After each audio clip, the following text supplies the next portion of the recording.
No noso día a día, ao ir camiñando, é habitual que non nos atopemos con grandes problemas.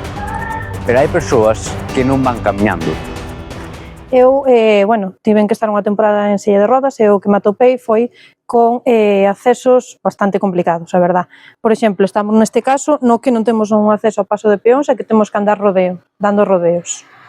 Tamén temos algúns accesos, pero que teñen fochancos no fondo, ou que a inclinación do acceso, pois a verdade é que deixa moito que desear, pero bueno. Iso provoca que A cadeira de rodas normalmente ten unha roda máis pequena na zona dianteira e o que suele pasar é que entre a inclinación e o fochanco chega aí ao fochanco e a tranca.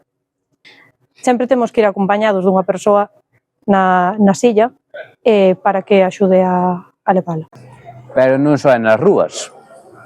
Pois nos edificios tamén se atopan bastantes problemas. Algúns teñen acceso ao ascensor, pero primeiro teñen un escalón, e outros a mesma rampa pois é un pouco incómoda, tamén hai que entrar de costa.